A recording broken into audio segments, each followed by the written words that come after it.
Este é um trabalho da disciplina de Projetos em Engenharia de Computação, ministrada pelo professor Tiago Oliveira na Unifesp, feito por mim, Dayana, e meus colegas Isadora e Tiago. Nesta disciplina, tivemos que criar um projeto, então, este é um projeto de automação residencial, no qual foi feito com uma maquete 20 por 20 centímetros, com 2 andares e aproximadamente 7 cômodos. O circuito foi feito com um Arduino Uno, um ESP32, 2 protoboards, um LCD e entre outros itens. A função deste trabalho é automatizar algumas funções que serão mostradas a seguir. Esta é a demonstração do circuito de iluminação interna da casa. Ele possui seu controle feito através do celular, pelo aplicativo Blink e também por meio dos botões que simulam os interruptores. Então aqui é possível observar o controle feito pela internet com o Blink, em que cada cômodo tem seu respectivo botão. Já neste outro momento, é possível observar o seu controle por meio dos botões, dando também uma segunda opção para controle das luzes da casa. Além disso, o controle em cada opção pode ser mesclado, como é exibido, em que as duas formas de controle da iluminação se compõem. Sendo assim, essa é a demonstração feita em que mostra que não importa a ordem de acendimento das luzes em cada forma de controle, que tanto faz acender a luz pelo celular e apagá-la pelo interruptor, ou vice-versa.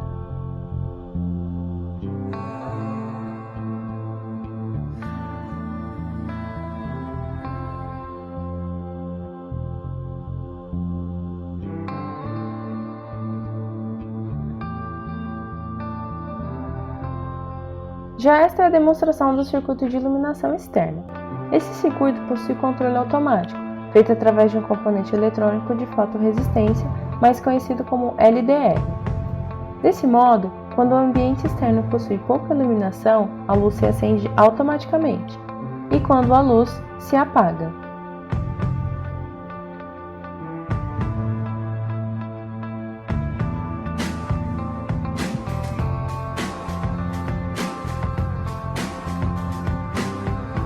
Aqui se encontra o código desenvolvido para o seu controle pelo Arduino, em que se checa o valor da luminescência do ambiente pelas entradas analógicas da placa. Se seu valor for maior que o valor luz, significa que o ambiente está claro e o LED se mantém apagado. Caso contrário, ele se acende. Já esta é a demonstração do circuito de controle de entrada. Ele tem como objetivo dar liberação e identificação do morador ao entrar em sua residência. Neste primeiro momento, é mostrada a leitura de uma tag já cadastrada, em que quando lida mostra uma mensagem, assim como informa a temperatura ambiente. Já nesse segundo momento, uma tag não cadastrada é aproximada do leitor, dando mensagens de acesso negado. Este é o código desenvolvido para o controle do módulo de tecnologia RFD, em que checa se há uma tag próxima para a leitura. Caso seja positivo, ou seja, há um cartão, é feita uma verificação do seu código, se ele já está cadastrado. Se positivo, o LED em cor verde se acende, além de exibir mensagem no display LCD de "Seja bem-vindo", "Acesso liberado" e também o valor da temperatura ambiente. Já em caso contrário, um LED em cor vermelha se acende e a mensagem de acesso negado é exibida. O sistema de ventilação deve controlar o ar-condicionado. Assim, colocamos um switch no celular para deixar a função automática ou não. Neste momento, o automático está ligado, mas a temperatura está a 25 graus. Quando utilizamos o secador para aumentar a temperatura, o LED que representa o ar-condicionado liga, e quando desligamos a função automática, o ar-condicionado desliga, não importando a temperatura. Esta é a função que controla o sistema de ventilação. Temperatura C é o valor obtido pelo sensor de temperatura em Celsius, e flag_R é o switch automático controlado pelo celular. Então, se a temperatura for maior que 25 e o automático estiver ligado, então o LED representado pelo ar-condicionado liga. Mas caso a temperatura for menor que 25 ou o automático estiver desligado, o ar-condicionado desliga. Para automatizar o portão da garagem, utilizamos um servomotor colado ao portão da maquete. Controlamos o portão pelo celular, Assim, quando apertamos para abrir, o portão sobe 100 graus acima, e quando apertamos para fechar, o portão desce 100 graus, voltando para o ponto inicial.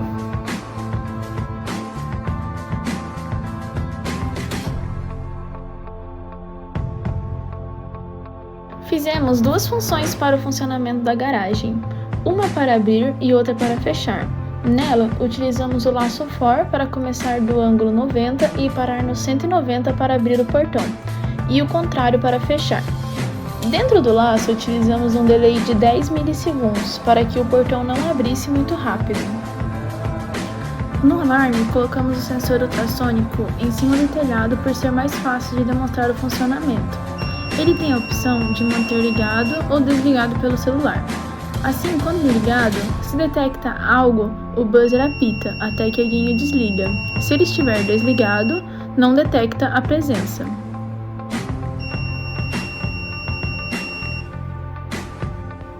Na função do alarme, utilizamos a variável alarme flag para que o buzzer, quando acionado, permaneça apitando até que alguém o desligue no celular. Assim, caso detecte algo até 35 cm do sensor e o alarme estiver ligado, ou seja, a entrada é diferente de H, ou a flag tenha sido acionada e a entrada seja diferente de H, o buzzer deve apitar. Mas caso a entrada seja H, significa que o alarme está desligado, então o buzzer desliga.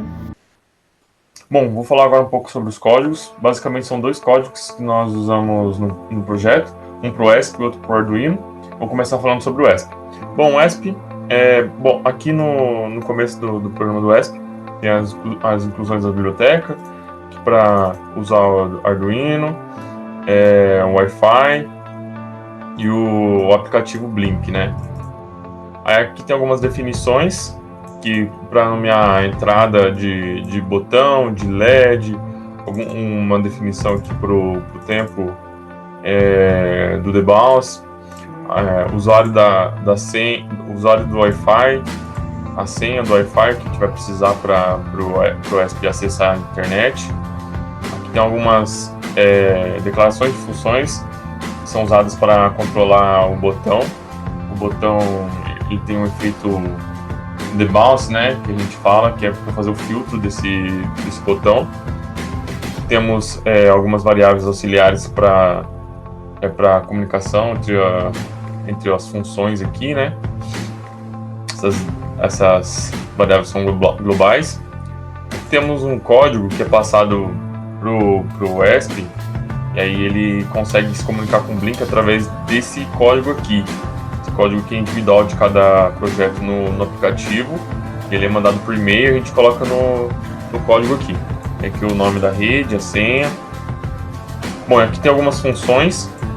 Elas são específicas do Blink, e cada vez que um botão é apertado no aplicativo, ele aciona uma dessas funções aqui.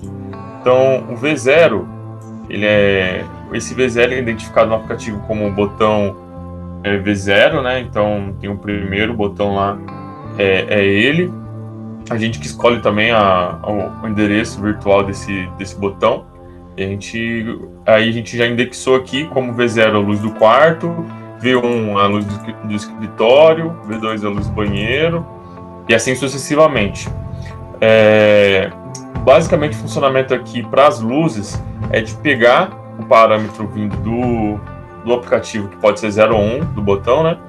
Guarda numa variável e depois ela é usada lá naquelas funções de controle do botão.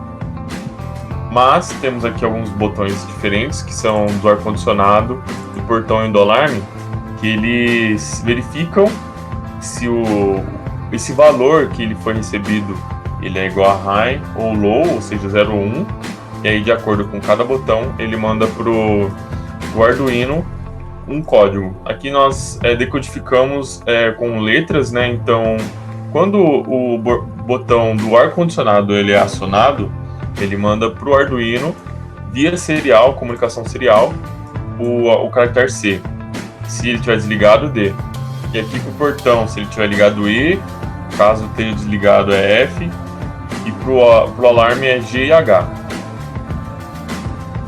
Bom, aqui no Void Setup, a gente dar o begin no serial para fazer a comunicação com o Arduino.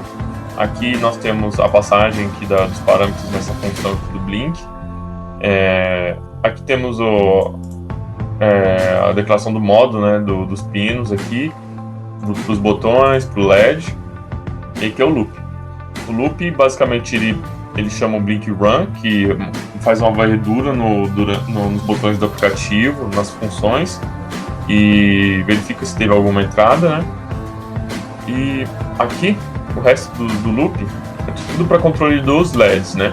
Então, ele chama essa função aqui do botão retenção aqui, então que faz o tratamento do efeito The Bounce. E caso ele retorne 1, ele acende o LED. Caso ele retorne 0, ele apaga o LED. E assim acontece para todos os botões. Então essa função aqui que controla o botão, ela faz o efeito The Bounce e o retenção também. Então se você tiver apertado e por vários ciclos de clock você manter apertado, ele não vai contar como várias, como se você tivesse apertado várias vezes em uma vez só. E aqui cada função tem o seu pino de botão, né, e o pino virtual também. Basicamente o código do ESP é esse. Bom, agora falando um pouco sobre o código do Arduino, aqui temos as inclusões da biblioteca, né, para o RFID, para o sensor de umidade, para a comunicação SPI, para o LCD, para o servo. Aqui temos algumas definições, né, algumas portas com os valores dos pinos, alguns parâmetros. Aqui temos declarações de variáveis globais que são usadas nas funções, entre as funções. Temos algumas declarações de funções das bibliotecas que já foram criadas, então para o LCD, para o sensor de temperatura. Bom, temos a função do LCD, que já foi explicada anteriormente, a função do alarme, a função do servo, a função do LDR, a função do ar-condicionado, a função do RFID, e aqui temos o setup, né? O void setup, ele atribui alguns valores iniciais para algumas variáveis, para funções, inicia algumas funções, então que ele inicia o LCD, ele manda a mensagem inicial, a mensagem inicial é uma mensagem padrão aqui, que ela pede para aproximar o cartão, simulando uma porta, né, um controle de entrada, e mostra também a temperatura atual do sistema. Bom, aqui temos a função loop, né? Então a função do loop, ela é chamar as funções dos dispositivos, né? E também interpretar o código, a mensagem enviada do ESP, setando algumas flags, algumas variáveis para controle nas funções. Então aqui temos o controle do portão, que esse código aqui ele verifica se o seu portão já está aberto. Caso ele já esteja aberto, ele fecha, caso contrário ele abre.